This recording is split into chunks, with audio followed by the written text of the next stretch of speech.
My name is Anna Morgan Smith, and this is a presentation about my internship in educational technology at the Challenge Center in North South Carolina.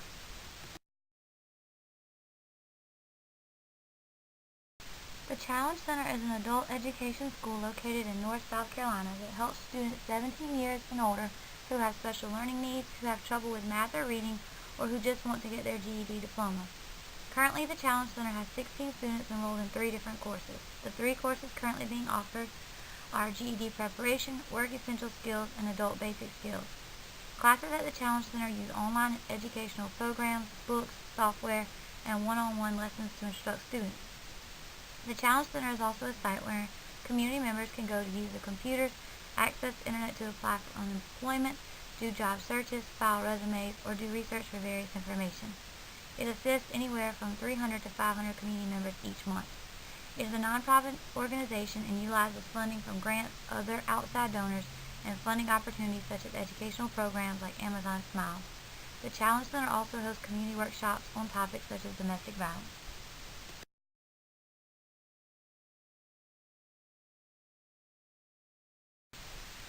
As I worked with my mentor to determine the best instructional unit for students at the Challenge Center, she expressed to me concerns about the lack of student knowledge concerning word processing skills. While all the students at the Challenge Center are adults, they lack an understanding of basic word processing skills. This lack of knowledge is evident in their struggle to complete coursework in the courses offered at the Challenge Center. My proposed self-paced instructional booklet is intended to address the problem of the students at the Challenge Center having little or no prior knowledge of basic skills, specifically word processing skills. As a whole, students are unable to and lack the confidence in completing basic word processing functions such as copy, cut, and paste functions, as well as formatting the type size and color of fonts.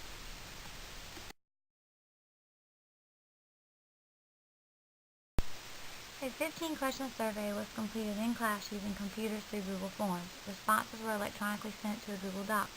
All 15 questions were either multiple choice or checklist format. All 5 students in the class took the survey. The first 5 questions on the survey gathered information about the demographics of each participant, including age, gender, ethnicity, highest level of education completed, and in what courses the participant was currently enrolled in at the Challenge Center. Questions 6 through 15 asked participants about their familiarity with Microsoft Word, their previous training and use of Microsoft Word, and how confident they were in using Microsoft Word. These questions also asked what skills they were confident using and what skills they needed to learn. After analyzing the data, it was clear that students lacked the basic knowledge about word processing skills in Microsoft Word, which supports the initial problem. In fact, most, 80%, are not confident in using Microsoft Word and are somewhat familiar or not familiar at all with the program.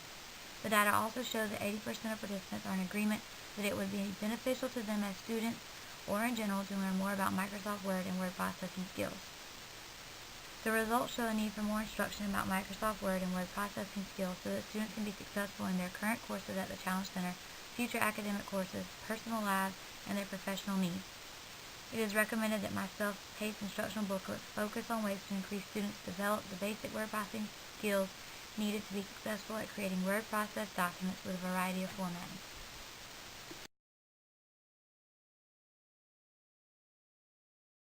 The purpose of the task analysis is to help analyze the kind of learning you want to achieve with your instructional unit. A major part of the task analysis is determining the goals of the unit.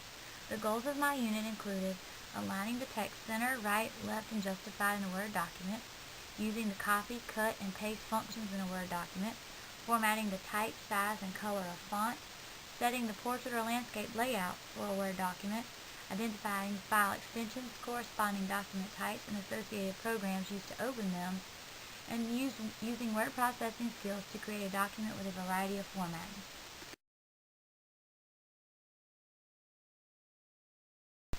The instructional booklet contained a cover, table of contents, welcome and purpose, overview of the manual, and directions for creating a practice document prior to beginning the unit.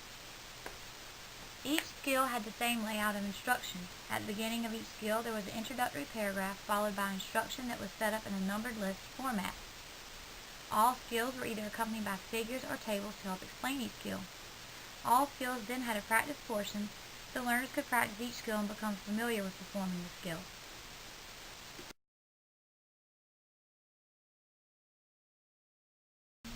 The Formative evaluation determined the effectiveness of the unit's content, the design and delivery of the content, the timing and length of the instructional unit, and the validation of the assessments in the unit.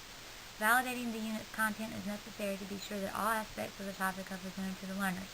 Subject matter experts have reviewed the content and provided validity of the content presented. Evaluating the delivery and design of the unit is necessary to make sure that the method of delivery is the best for the audience and the resources available. Examining the time and length of the instructional unit is important so that it can be determined if the unit is too long for students to be able to retain the material presented or that cognitive overload does not occur. A group of students were chosen to review the unit and offer feedback on the design, delivery, and timing of the unit. Finally, validating the assessments should be done to ensure that they are consistent with each other. The generative strategies along with the practice questions and post-unit assessment should all be aligned with each other. Both subject matter experts agreed that the booklet was effective and fully covered each goal and objective. The learner interview determined that learners felt the unit was easy to understand and felt they learned valuable information from the unit. Observations showed that the learners were able to progress independently through the unit and create a document with a variety of formatting.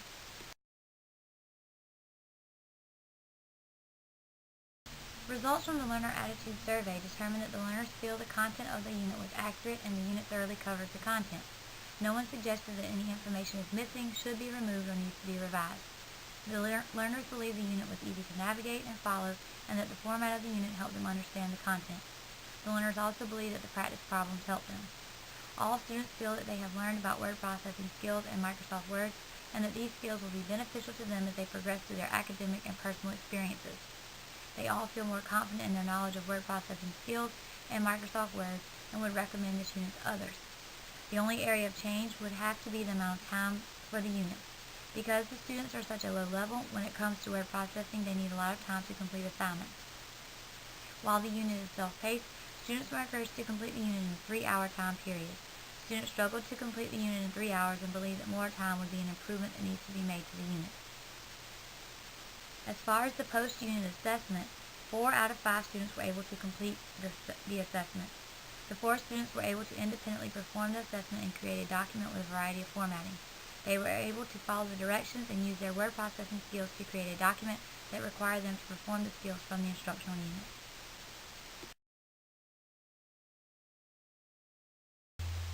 As I reflect on my internship, I can honestly say it was an experience like no other.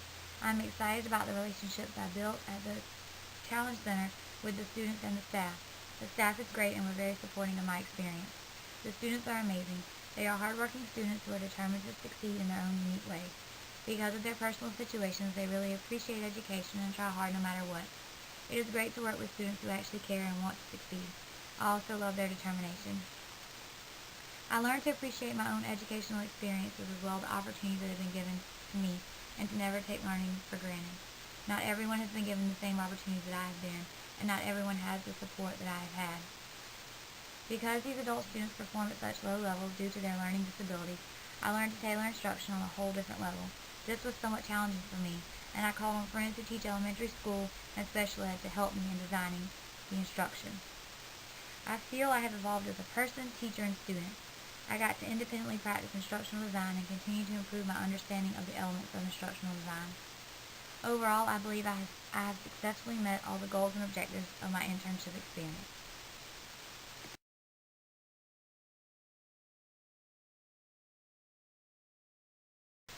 The Challenge Center's philosophy is, we can either push people down or give them wings.